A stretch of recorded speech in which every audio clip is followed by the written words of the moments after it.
Magandang hapon, ngayon po ay araw ng Webes, December 14, 2023. Update po muli sa lagay ng panahon. Ayon sa pag-asa, apektado pa rin po ng northeast monsoon o hanging amihan ang buong Luzon. Easterlies naman o mainit na hangin galing sa Pacific Ocean ang umiiral ngayon sa Visayas at Mindanao.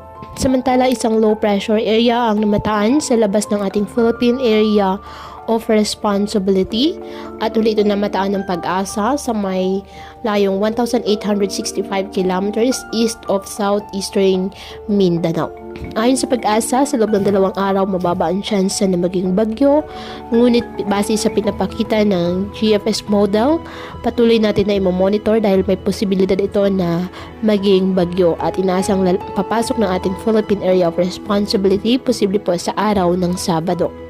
At kapag naging bagyo, habang nasa loob ng PAR, papangalan itong bagyong kabayan ng Pag-asa. Ngayong araw, dahil po sa northeast monsoon, asahan na maulap na kalangitan na may mahihinang pag-ulan sa Cagayan Valley, Aurora, Quezon, Camarines Norte, Camarines Sur at Catanduanes. Habang sa Metro Manila at sa nalalabing bahagi ng Luzon, bahagyang maulap hanggang sa maulap na kalangitan with isolated light rains dahil po sa amihan. Ang Visayas at Mindanao, asahan din po ang bagyang maulap hanggang sa maulap na kalangitan with isolated rain showers or thunderstorms dahil pa rin po sa easterlies at localized thunderstorms.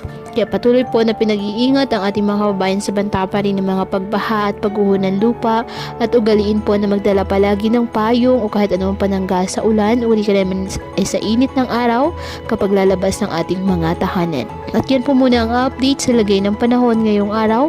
Muli patuloy po tayo na mag-ingat at palaging tandaan, God loves you. Stay safe and God bless.